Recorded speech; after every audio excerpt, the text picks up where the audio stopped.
Todo mundo já experimentou aquele peso no peito, aquela nuvem escura que paira sobre a cabeça em dias ruins, não é mesmo? Mas imagine se essa sensação não fosse apenas um momento passageiro, e sim uma sombra constante que engole sua energia, seus planos e até sua vontade de levantar da cama. E se eu te dissesse que isso não é fraqueza, preguiça ou drama, mas uma condição real que atinge milhões ao redor do mundo, silenciosamente, como uma epidemia invisível? Respira fundo. A cura da mente começa aqui. Hoje, vamos mergulhar no universo da depressão, essa epidemia silenciosa que afeta tantos, e descobrir não só o que ela é, mas como combatê-la de forma eficaz. Prepare-se, porque o que você vai aprender aqui pode mudar a forma como você vê a si mesmo ou alguém próximo e, quem sabe, salvar uma vida. Vamos começar entendendo o básico. O que diferencia uma tristeza comum de uma depressão clínica? A tristeza é parte da vida humana. Ela surge após uma perda, uma decepção no trabalho ou um término de relacionamento e geralmente passa com o tempo, como uma chuva que molha o chão e depois evapora. Mas a depressão, essa é outra história. Ela é um transtorno mental persistente, onde o humor negativo se instala como um inquilino indesejado, recusando-se a ir embora. De acordo com organizações como a Organização Mundial da Saúde, mais de 300 milhões de pessoas no mundo inteiro lidam com depressão em algum grau. E esse número só cresce, especialmente após eventos globais como pandemias ou crises econômicas. No Brasil, por exemplo, estima-se que cerca de 5,8% da população sofre de depressão maior, o que significa milhões de brasileiros lutando diariamente contra esse inimigo interno. O transtorno depressivo maior, como é chamado clinicamente, envolve sintomas que vão além do simples estar para baixo. Imagine acordar todos os dias sentindo um vazio profundo, como se o mundo tivesse perdido as cores. Perda de interesse em atividades que antes traziam alegria, como sair com amigos, praticar um hobby ou até comer algo gostoso, é um sinal clássico. Há também a fadiga constante, como se o corpo estivesse carregando pesos invisíveis. Dificuldades de concentração que transformam tarefas simples em montanhas intransponíveis, e mudanças no apetite ou no sono. Alguns comem demais para preencher o vazio, outros perdem o apetite completamente. Uns dormem o dia inteiro para escapar da realidade, enquanto outros rolam na cama sem conseguir pregar os olhos. E o pior, pensamentos recorrentes de inutilidade, culpa excessiva ou até ideias de morte, que podem levar a tentativas contra a própria vida. Diferente da tristeza passageira, esses sintomas precisam persistir por pelo menos 2 semanas, na maior parte do dia, para serem diagnosticados como depressão. Mas por que isso acontece? Por que algumas pessoas conseguem sacudir a poeira e seguir em frente, enquanto outras ficam presas nesse ciclo?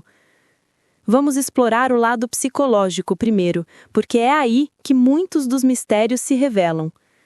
Pessoas com depressão frequentemente desenvolvem padrões de pensamento distorcidos, como se usassem óculos embaçados que só deixam ver o lado negativo da vida. Aaron Beck, um dos pioneiros da terapia cognitivo-comportamental, chamou isso de tríade cognitiva negativa. Visões pessimistas sobre si mesmo, como "eu sou um fracasso", sobre o mundo, como "tudo é hostil e injusto", e sobre o futuro, como "nada vai melhorar". Esses pensamentos não surgem do nada. Eles são alimentados por vieses cognitivos, como o viés de confirmação, onde a mente seleciona apenas evidências que confirmam as crenças ruins. Por exemplo, se você acredita que ninguém se importa com você, vai notar mais as mensagens não respondidas do que as chamadas carinhosas que recebe. Outro viés é o raciocínio emocional, onde sentimentos ditam a realidade. Eu me sinto um perdedor, logo, eu sou um perdedor. Com o tempo, esses padrões se fortalecem, criando um loop vicioso que intensifica os sintomas. Estudos mostram que terapias como a cognitivo-comportamental ajudam justamente a quebrar esses loops, ensinando a questionar e reformular pensamentos automáticos. Imagine um diário onde você anota: o que prova que isso é verdade? Há evidências contrárias? Pequenas mudanças como essa podem virar o jogo. Mas a depressão não é só coisa da cabeça. Há um componente biológico profundo que a torna ainda mais complexa. Pense no cérebro como uma orquestra delicada, onde neurotransmissores como serotonina, noradrenalina e dopamina são os músicos principais. Em pessoas com depressão, há um desequilíbrio nesses químicos, fazendo com que a música saia desafinada. Pesquisas com imagens cerebrais, como ressonâncias magnéticas, revelam que áreas como o hipocampo, responsável pela memória e regulação emocional, podem encolher em até 10 a 20% em casos crônicos, devido ao estresse prolongado. Hormônios como o cortisol, liberados em situações de tensão, agem como um veneno lento quando excessivos. Eles danificam conexões neuronais, especialmente se o estresse ocorrer na infância, durante períodos vulneráveis de desenvolvimento cerebral. Um estudo da Universidade de Harvard mostrou que crianças expostas a abusos ou negligência têm maior risco de depressão na vida adulta, precisamente por essas alterações anatômicas. Além disso, fatores genéticos entram na equação. Se um parente próximo tem depressão, seu risco pode dobrar ou triplicar, graças a variações em genes como o que regula o transportador de serotonina. Mas atenção, biologia não é destino. Exercícios físicos, por exemplo, estimulam a produção de endorfinas e BDNF, uma proteína que promove o crescimento neuronal, ajudando a reparar o cérebro. Agora, imagine o impacto disso tudo na vida real. A depressão não fica isolada na mente. Ela se espalha como ondas em um lago, afetando relacionamentos, trabalho e até a sociedade como um todo. No âmbito pessoal, a apatia e o isolamento social criam um ciclo de solidão. Você se afasta dos amigos porque não tem energia para interagir, e isso só piora o sentimento de desconexão. Estudos indicam que pessoas deprimidas têm taxas mais altas de divórcios e conflitos familiares, pois a irritabilidade e a falta de motivação geram mal-entendidos. No trabalho, a depressão é uma das principais causas de absenteísmo e perda de produtividade. A OMS estima que custe à economia global mais de US$ 1 trilhão por ano em custos diretos e indiretos. No Brasil, o INSS registra milhares de afastamentos anuais por transtornos mentais, com a depressão liderando. E o risco mais grave? O suicídio. Cerca de 800 mil pessoas morrem por suicídio anualmente no mundo, e a depressão é um fator principal em 60% dos casos. Histórias reais ilustram isso. Pense em celebridades como Robin Williams ou Chester Bennington, que pareciam ter tudo, mas lutavam contra demônios internos. Esses exemplos mostram que a depressão não discrimina.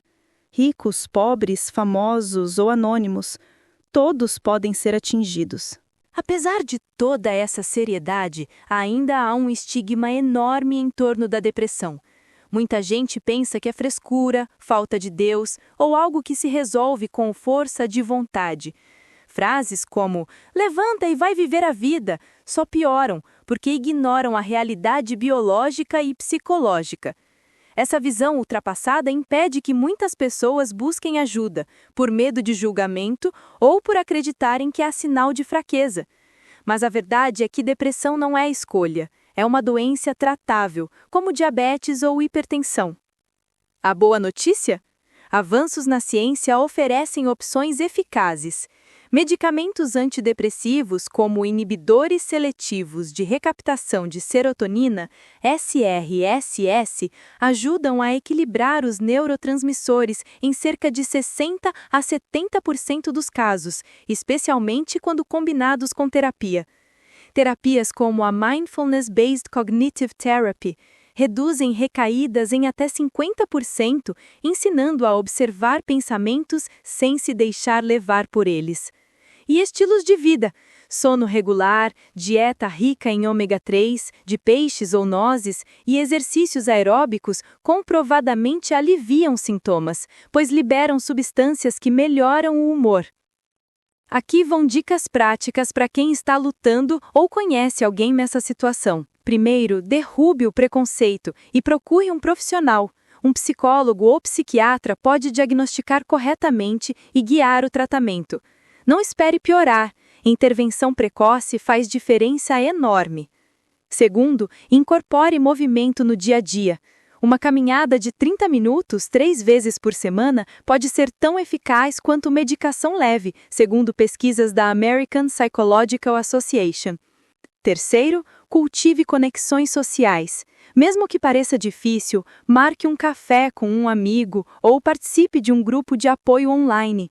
O isolamento alimenta a depressão, enquanto o apoio a enfraquece. Quarto, pratique a autoobservação. Anote pensamentos negativos e desafie-os com perguntas como: isso é fato ou interpretação?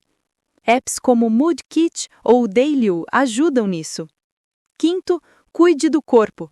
Evite álcool e cafeína em excesso, priorize rotinas de sono e experimente meditação guiada para reduzir o estresse. Lembre-se, nem sempre é fácil começar sozinho, e procurar ajuda o quanto antes pode ser o trampolim necessário para ganhar forças. Quantas vidas poderiam ser salvas se mais pessoas entendessem que depressão não é falha pessoal, mas uma condição combatível? Imagine um mundo onde o estigma desaparece e buscar ajuda visto como força. Você pode fazer parte dessa mudança. Se esse vídeo tocou você, comente abaixo: eu já passei por isso, ou o que mais ajudou você, para criarmos uma comunidade de apoio. Inscreva-se no canal para mais conteúdos sobre saúde mental que podem mudar vidas. E dê o like se acredita que espalhar essa informação é essencial. Juntos, podemos combater essa epidemia. Seu like, seu comentário e seu compartilhamento podem salvar vidas. Obrigada por assistir. Cuide-se e até o próximo vídeo.